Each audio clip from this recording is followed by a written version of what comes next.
Sveiki, jūs žiūrite laidą Neviešas interesas, su jumis aš, Vladimiras Laučius. Šiandien mes kalbame su istoriku Dariumi Kuoliu ir mūsų pokalbio, sveiki Dariau, mūsų pokalbio tema tai politiniai frontai Lietuvos viešojoje erdvėje ir neviešojoje erdvėje. Frontai, kurie, mano supratimu, per pastaruosius dešimtmečius gana smarkiai pakito. Pirmąjį nepriklausomybės dešimtmetį ir antrąjį nepriklausomybės dešimtmetį mes turėjome gana aiškius tos frontus, kurie iš esmės sutapdavo su politinių partijų tarpusavio kovos tom fronto linijom. Kairieji su dešiniaisiais, iš pradžių tai buvo daugiausia Vytauto Landsbergio ir Algirdo Brazausko partijos, vėliau atsirado trečioji jėga. Jie atstovaudavo įvairios politinės partijos, įvairūs dariniai, dažnai būdavo populistais vadinami. Bet tai buvo tokios vis tiek aiškios skirtis. Skirtis, kur rinkėjai galėdavo rinktis. Jeigu antrąjį nepriklausomybės dešimtmetį kažkas nusprendė, kad prisidirbo visi, ir komunistai buvę, ir Landsbergio partija, tai balsuodavo už ten arba Pakso, arba Viktoro Uspaskicho, arba dar kurią nors politinę jėgą. Kažkada centristai Romualdo Ozolo buvo tokia padori politinė jėga. Bet vėliau visą tai ėmė keistis. Ir ėmė keistis gana keistais pavidalais. Pavyzdžiui, tos didžiosios partijos, kurios tradiciškai tarpusavėje kovojo dėl idėjų ir dėl įtakų, jose atsirado vidaus frontai. Pavyzdžiui, socialdemokratai, palyginti ne taip seniai, praėjusio dešimtmečio pabaigoje apskritai skilo. Galima sakyti, ne per pusę, bet vis tiek skilimas įvyko labai aiškus. Dabar taip pat socialdemokratų partija aiškiai nėra vienalytė ir joje yra labai aiški politikų grupė, politikų, kurie liberalesni už tą tradicinę socialdemokratijos kryptį ir dalis tų politikų yra taip net įtartinai giriami dabartinės opozicijos, Tėvynės sąjungos atstovų. Pavyzdžiui, Dovilė Šakalienė buvo labai giriama konservatorių, dar kai kurie politikai, koks nors Duchnevičius karts nuo karto pagiriamas yra iš dešinės. Ir aiškiai matyti, kad yra skirtis pačioj partijoje. Ir kai žmogus, pavyzdžiui, galvoja, aš gal balsuosiu už socialdemokratus, jam tikrai atsiranda galvosūkis, už kuriuos, už kieno socialdemokratus aš balsuoju. Ar už Gintauto Palucko, ar už Mindaugo Sinkevičiaus. Panaši situacija Tėvynės sąjungai, turbūt labai skirtingi flangai, kurių viename yra tokie politikai kaip dabartinis pirmininkas Laurynas Kasčiūnas arba Audronius Ažubalis, ir flangas, kuriame yra Gabrielius Landsbergis, Ingrida Šimonytė, buvusi jos kanclerė Balčytytė ir Daiva Ulbinaitė, Dalios Grybauskaitės vėliavnešė buvusi. Demokratų sąjunga vardan Lietuvos irgi. Kas galėtų paaiškinti, kurioj pusėje su kuo jie yra? Nes jie tą pačią kadenciją sugebėjo draugauti ir su socialdemokratais kadencijos pradžioj, tada su jais susipyko ir puikiai draugavo su Tėvynės sąjunga ir kalbėjo panašias kalbas, dainavo tas pačias dainas Seimo salėje ir tomis pačiomis barškinėmis barškėjo. Dabar vėl su socialdemokratais draugauja. Per vieną kadenciją persimetė, 2 kartus keitė savo poziciją. Kaip dabar rinkėjui balsuoti už demokratus, jis galvos, su kuo jie bus valdžioj. Su bet kuo galės būti. O kas jie tokie, o kokie yra, neaišku. Maža to, prie politinių partijų prisidėjo prie visos šitos kovų dėl valdžios, kovų dėl įtakos erdvės prisidėjo ir ne politinės jėgos, kurios kaip tik turėtų būti neutralios, objektyvios, tai pirmiausia kalbu apie žiniasklaidą. Pasižiūrėkime, kaip dalyvauja dabartinė LRT. Tai beveik politinė partija pagal savo veikimo, pagal savo modus operandi, pagal tai, kaip sudaro, galima sakyti, koaliciją su kuriomis nors politinėmis jėgomis. Ir ta LRT koalicija dabar pakankamai akivaizdi jau ne vienerius metus yra. TSLKD, LRT, Liberalų sąjūdis, iš esmės yra nuostabiai veikianti labai darni koalicija, kuri iki šiol nesubirėjo nuo tada, kai Tėvynės sąjunga balsavo taip, kaip reikėjo LRT, kad būtų balsuojama. Galima rasti kitų pavyzdžių, koks nors net ir privatus naujienų portalas Delfi atstovauja labai aiškioms politinėms jėgoms. Pastaruoju metu tai yra portalas, kuris daro politinę reklamą vienam politikui, tai yra užsienio reikalų ministrui Kęstučiui Budriui. Galbūt todėl, kad Kęstutis Budrys ketina kandidatuoti prezidentus. Tai jeigu laimėtų tos rinkimus, įsivaizduokim, kas tada būtų Delfi ir jo pusseserė naujienų agentūra ELTA. Kas tai būtų? Tai būtų prezidentiniai naujienų portalai, prezidentinė naujienų agentūra, kurios matyt skleistų prezidentinės naujienas. Taip reikėtų įsivaizduoti pagal tai, ką matom šiandien, kai Kęstutis Budrys Delfyje reklamuojamas nuolat pirmose pozicijose, tai yra mylimiausias šio portalo politikas. Politinis angažuotumas matyti tiems, kurie šiek tiek intensyviau seka tai, kas vyksta žiniasklaidoje, kokie yra frontpage'ai, kas yra frontpage'ų viršuje ir panašiai. Maža to, toj pačioj politinėje erdvėje ima dalyvauti ir universiteto administracijos, kai kurios iš jų labai aiškiai politiškai angažuojasi ir galima labai greitai suvesti, kurias partijas palaiko ir kokias formuoja koalicijas.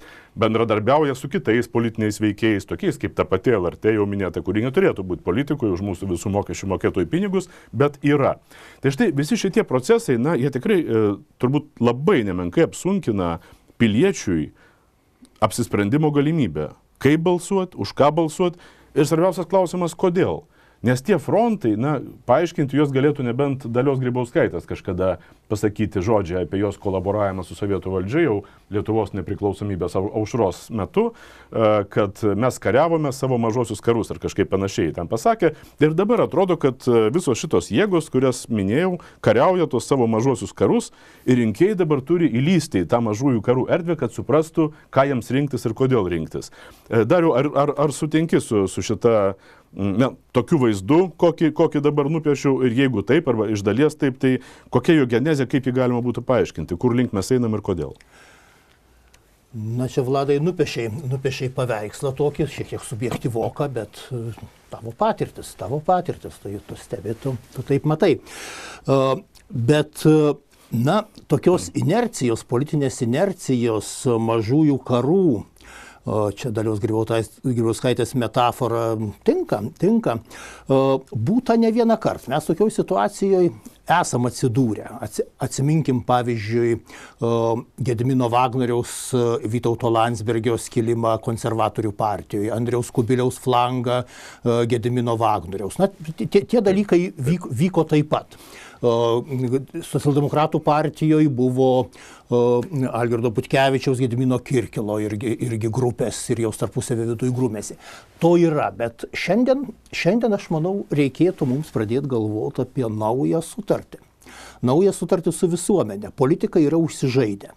Ir dėja, jaunieji politikai nebūtinai yra jaunos minties, gyvos minties politikai. Labai dažnai jie patenka į tokią inerciją arba rašomus iš šalies scenarijus.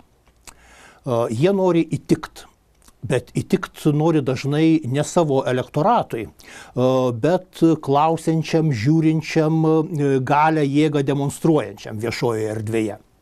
Ir tada mes turim tokią labai manipuliatyvę situaciją. Politikai patys nejausdami pradeda manipuliuoti visuomenę, politikais manipuliuoja tos viešosios erdvės konstruotojai ir pati politika, tampa tokiu nelabai oriu, nelabai savarankišku žaidimu. Tai čia, kas, išeitis būtų grįžt prie solidesnių dalykų. Kažkada, kai Lietuvoje frontai buvo labai stiprus, kaip minėjai Algirdo Brazausko, Vytauto Landsbergio frontai, Aleksandras Štromas žiūrėdamas sako, palaukit, bet tie frontai daug ko yra panašus. Jie yra etatistiniai. Jie nemato atkurtoje Lietuvos valstybėje laisvo žmogaus. Jiems stinga pagarbos žmogui, pagarbos asmeniui. Ir štai mėginkim kurti politiką, kuri atsigręžtų į žmogų, kuri, iš tikrųjų vertintų, gerbtų visuomenę. Tai šiandien, jeigu tokia politika rastųsi ir jeigu jaunieji mūsų politikai ir konservatorių lyderiai dabartiniai ir socialdemokratų pradėtų kalbėti vis dėlto, o dėl ko? Dėl ko mes mušamės, ar ne? Dėl ko mes šitoj smėlio dėžėj dabar kaunamės? Kas Lietuvai iš to? Kas Lietuvos valstybei? Kas Lietuvos visuomenė? Ir Lietuvos visuomenė nėra nustumta nuo valstybės. Kai Tėvynės sąjungos net ir strategai kalba, didžioji dalis Lietuvos vis tiek ne mūsų pralaimėjusi Lietuva ir jinai neverta dėmesio. Ar ne? Mes rašom strategiją, šią teko girdėti. Mes rašom ten ilgalaikės Lietuvos strategijas laiminčiai Lietuvai. O pralaimėjusi tegu kapstosi, jinai mūsų nebedomina. Tai su tokiu požiūriu tu negali telkti Lietuvos. Čia Ainės Ramonaitės labai graži pastaba buvo šiųmetiniai santaroj šviesoj.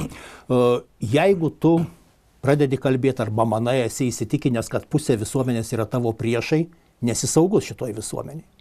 Nesi saugus. Tai kažkada kalbėti apie naują politiką, politikos atnaujinimą, garbės, padorumo, žodžio laikymosi, susigrąžinimą į politiką, rūpesčio visuomenė, jos reikalais, ne imitacinio. Dabar labai daug imitacijos.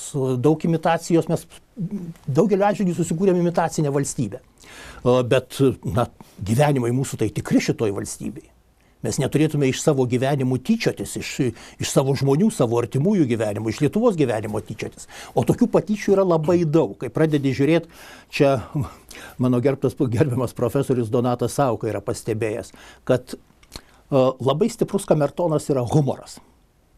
Jau kai visuomenė praranda sveiką humoro jausmą, kai tas mūsų humoras tampa tokio falinio analinio rato žaidimas, ir net, žiūriu, jaunieji intelektualai priima tą falinį analinį žaidimą jau. Daugeliu jų patinka Olego Šurajevo. Na taip, tai va čia yra. Ir nebelieka tokios sveikos ironijos, autoironijos, kilnaus šypsnio, kuris, jungtų, kuris mėgintų padėti mums sveikiau pasižiūrėti save, megzti tokius patikimus santykius. Šitame sudėtingame pasaulyje, gana košmariškame šiandienos pasaulyje, kas padėtų mums susitelkti. Tai vat, pasižiūrėkim dabar, dingo geras humoras. Lietuvoje tas humoras su kastais dantim. Tai va čia, bet tai susiję viskas. Susiję viskas. Kultūra, politika, idėjų badas, visa tai yra. Tai kaip galima būtų, iš tikrųjų pradėti, aš manyčiau, kad reikėtų mums pradėti veikti. Negalim sakyti, kad mūsų žaidimas praloštas. Tai šiuo atveju iš mažųjų karų, iš gentinių klaninių santykių pradėti kurt politėją, pradėti kurt politinę bendruomenę. Kurt valstybę kaip politėją, kaip bendruomenę. O tam... Iš viršaus ar iš apačios? Labai svarbus klausimas. Nes iš tikrųjų, kai sakai, kad nėra pagarbos visuomenė iš tų politikų, kurie dalyvauja tose mažosiuose karuose, bet ar ne visuomenė tų pačių politikų ir nori? Juk ir apie žiniasklaidą dažnai sakoma, kritikuojama, kad jie tampa popsinė, kad trūksta įdomių, gilesnių kažkokių tekstų, naujienų, analizių. Bet ar jų nori visuomenė? Juk paklausos, jeigu nėra, tai kas jas darys ir kaip iš to gyvens? Jeigu nėra paklausos kitokiai politikai, kitokiai žiniasklaidai, tai jos ir nebus. Ir iš kur jie atsiras? Ar iš viršaus bus primesta, ar visuomenė, kuri tos paklausos neformuoja, kažkodėl persigalvos ir pradės formuoti? Šitas požiūris, mano supratimu, nėra pagristas. Jeigu tu pagarbiai žvelgi į visuomenę ir mezgasi dialogas, visuomeniai tikrai nerūpi vien buitiniai dalykai arba tas vulgarusis, primityvusis santykis su gyvenimu. Visuomenė turi įvairių poreikių, ar ne? Ir taip pat jinai nori suprasti, kas tavo valstybėje darosi. Kur eina milijardai skiriami gynybai krašto, ar ne? Ar mes pasiruošę apsiginti? Kodėl Lietuva, būdama NATO valstybė, neturi baltosios knygos ir negali savo visuomeniai pasakyti, kad štai jūsų mokesčių mokėtojų pinigai ar paskolos, kurias valstybė ima savo saugumui užtikrinti, iš tikrųjų eina į saugumą, o ne grupėm pasidalinti ar ne lobistiniam interesam tenkinti. Jeigu mes skiriam pinigus didelius ir visuomeniniam transliuotojui, mes turėtume gauti geros kultūros, ar ne? Mes turėtume gauti bent po vieną gerą meninį filmą, dar ką nors. Čia va šitie dalykai turėtų, atsiras su reiklumu savo. Mes labai dažnai prarandam reiklumą savo. Kai niekaip neparašę diplominio darbo žmonės, taiga tampa daktarinių disertacijų geriausiais ekspertais. Čia va žvilgsnio į save, truputėlį žvilgsnio į save ir rimto kalbėjimuose. Pavyzdžiui, Vakar mūsų premjeras turėjo gerą, puikų pokalbį su Lenkijos prezidentu. Kalbėti yra apie ką? Lietuvos-Lenkijos santykiai, Lenkija, Ukraina, Vidurio Europa, Rusijos grėsmės akivaizdo ir visa kita. Kažkodėl visuomeninis transliuotojas nutarė, kad jo žiūrovas, jo auditorija neverta apie tai žinoti. Tai ką jisai baudžia? Ar jis baudžia premjerą, ar jis baudžia savo auditoriją? Savo auditoriją, kurią niekina. Iš esmės jis mano, kad ta auditorija gali manipuliuoti. Ir informuoti apie valstybės reikalus, apie tai, kas valstybėje vyksta savo nuožiūrą. Nors už tos pačios auditorijos mokesčių pinigus. Tai va čia dabar Romas Sakadolskis yra kažkada pastebėjęs. Iš kokios pozicijos Lietuvoje yra komentuojami valstybės reikalai? Ar iš galios centro ir žiniasklaida aptarnauja tam tikras jėgos struktūras ir manipuliuoja visuomenę? Ar žiniasklaida turi tikslą pateikti visuomeniai rimtą informaciją, ar ne, kas valstybėje vyksta, kad visuomenė susiprastų? Dabar Paulius Gritėnas sako, mūsų tikslas užvaldyti jūsų sielas.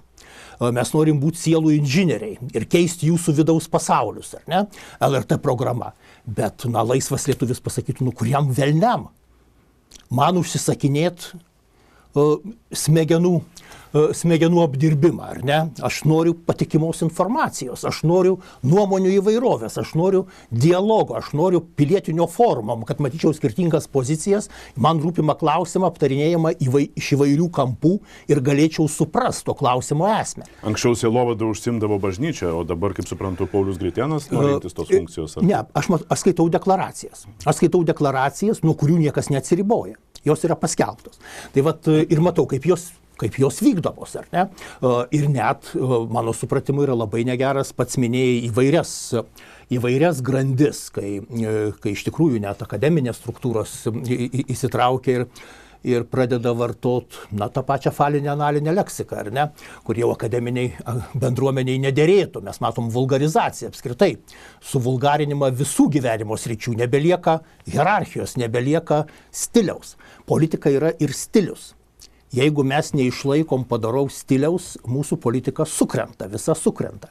Tai vat šiuo atveju palaikytą stilių, mėgint kurtis, padoresnius santykius. Aš manau, tai yra labai labai svarbu, nes ką mes dabar sako, reikia mums patyčių prevencijų programų. Tai jeigu mes puoselėtume mokykloje bičiulystę, draugystę, kas buvo daroma nuo antikos, kas buvo daroma Renesanso laikais ir XIX amžiui net Filomatų Filareto, ar ne, kad nesuniekšėtume, išmokim draugauti, ar ne? Ir išmokim megzti tuos pasitikėjimo bičiulystės ryšius. Bet jeigu šiandien mes juos naikinam, jeigu šiandien nieko nebelieka, kas žmogų sietų, patikimo ryšio nebelieka, tai yra ir valstybės audinys. Ir žiniasklaidai tas pas turbūt galioja, kas ir politikai, nes jeigu kokia nors buvusi žurnalistė Rita Miliūtė ateina į lietuvišką Agorą iškėlusi vidurinį pirštą, tai nėra daug geriau nei tai, ką daro tie minėti falo humoro atstovai. Tai yra to paties lauko dalykai. Tai yra, iš esmės, tas pirštas antikos laikais yra brutalios seksualinės prievartos ženklas, bet tokios brutalios vyriškos, šlykščios prievartos ženklas.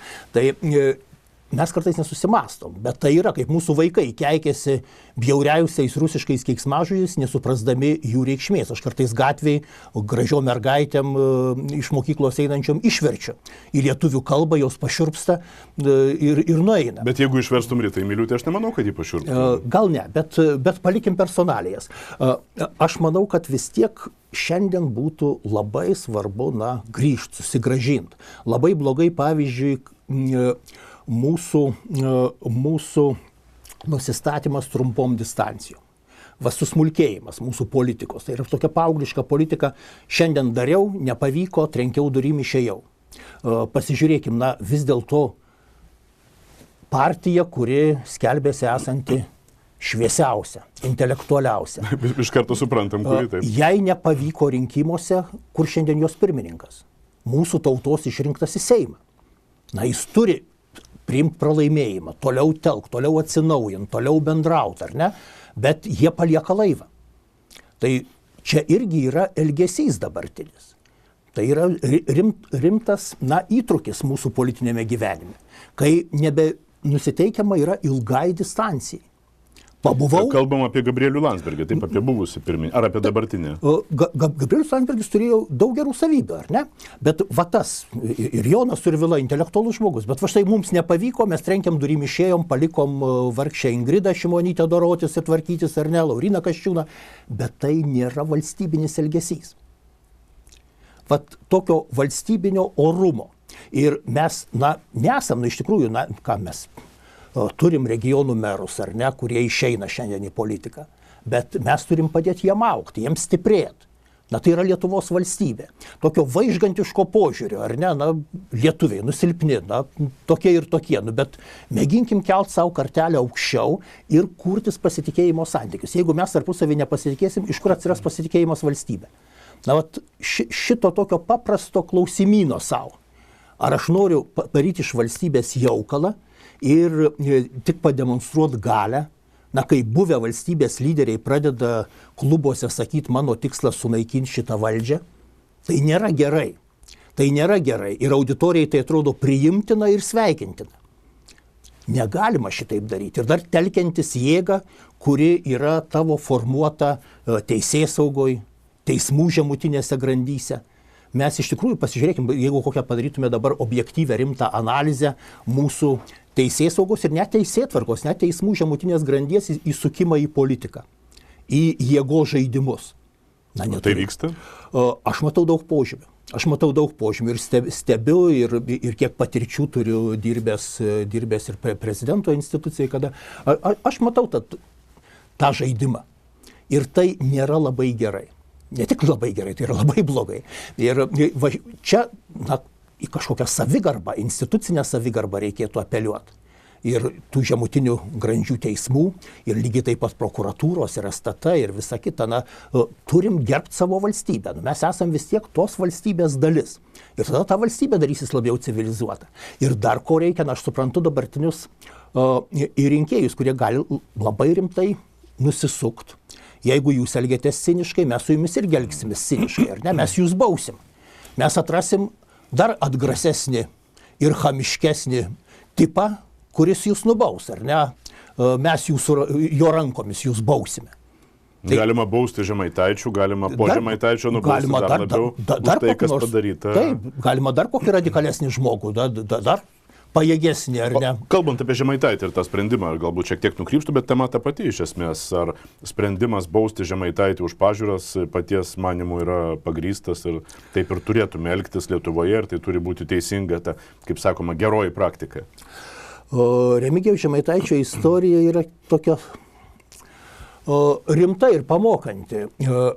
Jis pradėjo nuo Izraelio politikos kritikos, perėjo iš tikrųjų prie antisemitinių pareiškimų. Ir čia mes Lietuva turi skaudžią holokausto patirtį.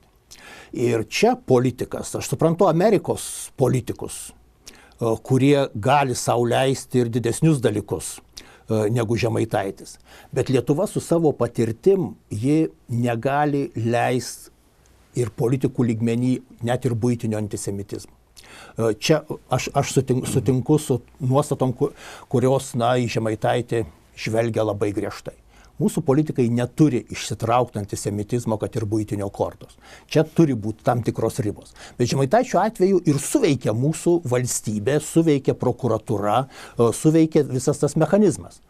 Bet jis buvo pasiimtas Žemaitaitis kaip priemonė politiniam technologijom, ar ne? Kaip sutelkt Tėvynės sąjungos elektoratą. Jonas Survila nutarė, kad čia galima sužaisti ir bus sėkminga korta. Ir patys susikūrėm Žemaitaičio problemą Lietuvoje. Jis galėjo būti su keliais nariais Seime, jis turi didelę frakciją ir ta frakcija, nėra. Tėvynės sąjunga išreklamavo jį, ar kaip suprasti? Taip, net jeigu tu paskelbi pagrindinių priešų, būtent šitą, ne socialdemokratus, o Žemaitaitį ir dar grėsmę valstybei, natūralu.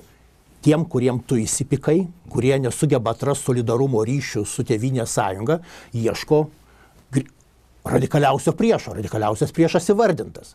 Socialdemokratai atsiduria tokioj duobėje, ar ne? Arba kiti galimi centro kairės politikai. Tai šiuo atveju atsakomybės, mušantis, kaunantis, bet atsakomybės už valstybę, galvojimo apie valstybę. Ar mes kausimės taip, kad tegu viskas byra aplinkui ir kuo blogiau, tuo geriau. Ir labai šitas principas. Stebi, matai, net ir žiniasklaidoje politikų, net buvusių rimtų politikų, buvusių valstybės vadovų atsiranda žvilgsnyje šitos nuostatos. Kuo blogiau, tuo geriau. Tai pademonstruosim jėgą, pademonstruosim galią. Tai šita nuostata, ji yra antivalstybinė. Vienaip ar kitaip. Ji kerta per mūsų atkurtos valstybės pamatus. Mes tuos pamatus turim ginti, kiek dar žmonių ir kokių pažiūrų mes bebūtume, kokių ideologijų bebūtume, bet rūpintis valstybės pamatais, tiesiog privalu. Kaip paaiškinti, kaip minėjai, šviesiausios ir intelektualiausios politinės jėgos, tokį meilę, tokią, politinę meilę jėgoms ar politikams, kurie, švelniai tariant, neturėtų atitikti tos šviesiausios, intelektualiausios ir patriotiškiausios politinės jėgos nuostatų pagal savo biografiją.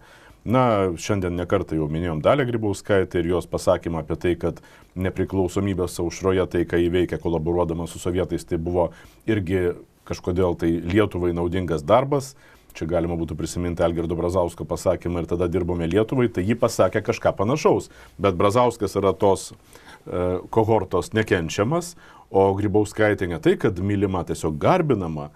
Kaip tose galvose susiformuoja tokie dalykai, nors žmonės iš esmės, netgi Algirdą Brazauską galima suprasti, kai jis kalba apie sovietinį laikotarpį, kur kažką pakeisti turbūt buvo beveik neįmanoma Lietuvos pastangomis, vien tik tai Lietuvos pastangomis.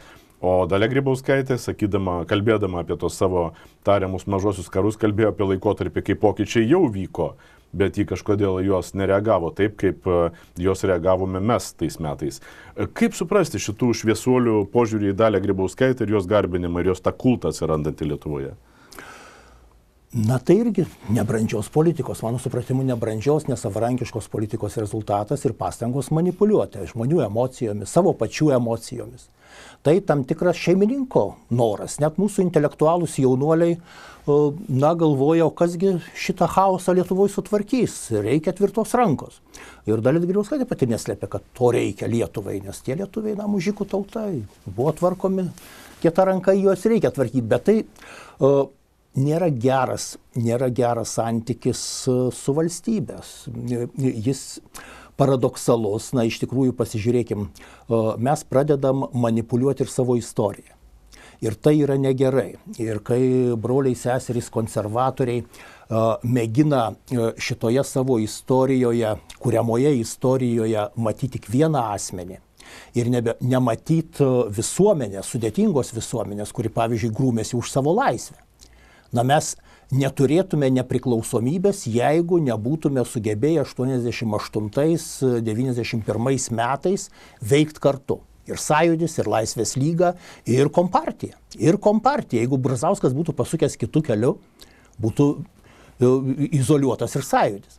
Tai šiuo atveju, o Lietuvos istorijoje kažkodėl mes šiandien mėginam ją persirašyti.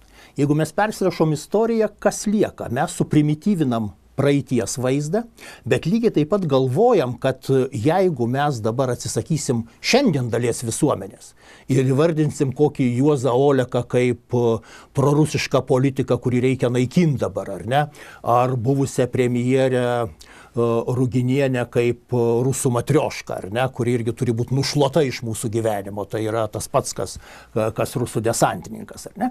Tai toks požiūris, jis griauna valstybę šiandien. Jau mes turim nebe politėją, kur išsitenkam visi įvairių pažiūrų ir ideologijų žmonės, bet vieni yra teisingi ir teisūs ir turi teisę naikinti kitus. Ir pasižiūrėkit, viešojoje erdvėje, aš net nustebęs, daug jaunų intelektualų mano, kad jeigu tu esi šviesos pusėje, tai tu turi teisę naikinti kitą. Apskelbt jį apšaukt nebūtais dalykais ir naikinti. Tai vat šitoks požiūris, jis yra gentinis. Jis nėra civilizuotas, jis nėra politinis požiūris. Ir apie tai mes turim kalbėti ir pažiūrėti, kaip civilizuoti savo santykius. Kaip grįžti prie tokių dalykų, kad ir Laurynas Kasčiūnas, ir Mindaugas Sinkevičius, būdami oponentai ar ne, susėda ir kalba apie valstybę. Ką po 2 metų turės perimti? Arba konservatoriai, arba ne konservatoriai, kitos jėgos, bet ta valstybė nėra kuriama priešokiais, 2 metus vienas pažais tą valstybę, kitas pažais po 2 metų dar savo žaidimą. Tai taip nesielgiama yra civilizuotojų bendruomeniai. Mes turim išmokti bendradarbiauti, turim matyti savo darbų tęstinumą, kas perims. Ir šiandien jau apie tai kalbėti. Tai vat čia labai juodą darbą atlieka būtent tų karų instruktoriai. Tų karų režisieriai. Ir tai yra blogas darbas. Ir net Daiva Ulbinaitė, turbūt, žmogus geras, bet kai jinai teikia pataisas visuomenės informavimo įstatymo šiandien, kai mūsų, iš tikrųjų, protai turės būti kontroliuojami, prisidengiant nacionalinio saugumo dalykais, bet tai yra laisvos tautos pažeminimas. Laisvo lietuvio pažeminimas po 30 nepriklausomybės metų. Va čia aš matau didžiulę problemą ir mentalinę problemą. Ir kai sugebama yra iš esmės po Dalios Grybauskaitės tokios valdomos visuomenės projektu surinkti ir socialdemokratų, ir konservatorių, ir net liberalų parašus. Čia man fenomenas dabartinės Lietuvos. Ar mes jau nebesugebam laisvės branginti, savigarbą išsaugoti savo, kaip tautos, laisvos tautos savigarbą, jeigu tokie dalykai yra svarstomi ir rimtai priimami. Čia 90 metais, 91, 92 būtų išsijokta. Valdo Adamkaus pirmosios kadencijos laikais būtų tiesiog susimta už galvų, nusijokta ir baigta būtų. O žiūrėkit, jau tuoj metai mes svarstom tuos dalykus. Ir šita sovietinio raugo politikė, turiuomenį Daivą Ulbinaitę, parašiusią Liaupsių kupina knyga Daliai Grybauskaitė, ar tai nesovietinė stilistika yra šitų Liaupsių? Jie atsirado vėlgi Šviesos partijų, Tėvynės sąjungoje, jiems tinka tokia stilistika, jiems tinka sovietinių Liaupsių kultūra. Aš kitaip nepavadinčiau, kad tai yra sovietinių Liaupsių kultūra, tai ką jį parašė. O kas tai yra, jei ne tai? Tai yra rytietiško stiliaus panegirinis žanras. Čia dar mūsų senieji intelektualai yra skyrę. Vakarietiška panegirika, ji turi turėti pagarbaus ir santykio, ir pasakotojo santykio, ir neturi turėti nusižeminimo.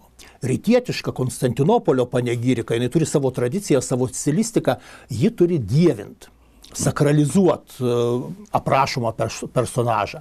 Tai šiuo atveju yra labai keista, kad mes grįžom prie tos rytietiškos tradicijos, kalbėdami apie modernios Lietuvos vadovus, lygindami juos su Aleksandru Makedoniečiu, Vytautu Didžiuoju ir taip toliau. Tai čia, ir kad tai nekelia niekam rūpesčio, tai rodo labai rimtus dalykus, mūsų mentalinį tam tikrą sutrikimą. Šviesos karių stovykloje pirmiausia tas sutrikimas. Bet tas turbūt yra ir ten viso šito.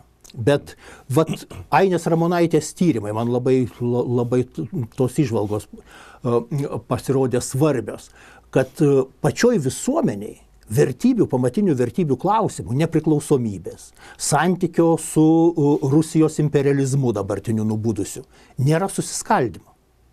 Visuomenė šiais esminiais klausimais yra vieninga, dirbtinai yra provokuojama ir skaldoma. Ir dar jos tyrimas rodo, kad nemaža dalis Dalios Grybauskaitės rėmėjų yra ir Remigijaus Žemaitaičio rėmėjų, nes jie nori tvirtos rankos. Čia atrodo, kad susipriešinimas, susiskaldimas, o mentaliniam lygmenį yra kartais tie patys žmonės ir jie nesupranta. Aš noriu mylėti ir Dalią Grybauskaitę ir Remigijų Žemaitaitį, o čia kažkodėl jie priešinami, ar ne? Tai man atrodo, mums labai svarbu pažinti savo visuomenę, bet nepataikauti jai. Bet kalbėti apie tai, kaip mums savo valstybę stiprinti. Ir švietimo reikalai, mes gyvenam tarsi vienadieniai būtume. Negalvodami, kaip mes turim jaunąją kartą branginti, kad jinai stipriai užaugtų. O beje, apie šitos dalykus, apie švietimą ir kultūrą mes jau sutarėm, pasikalbėsime vienoje iš artimiausių laidų, kitą arba dar kitą savaitę, tai pažada mūsų žiūrovams, kurie žino, kad Darius Kuolys dabar jau eina ir ministro pirmininko patarėjo kultūrai pareigas, apie tai mes irgi galėsim pakalbėti vienoje iš tų artimiausių laidų. O aš mūsų žiūrovams noriu priminti, kad tie, kuriems patinka ši laida, galite ją prenumeruoti, taip pat spausti patiktuką, ir žinoma, žiūrėti ją visomis tomis dienomis, tai yra neporinės savaitės dienos, kada ji pasirodo viešojoje erdvėje. Ačiū, Dariau. Ačiū.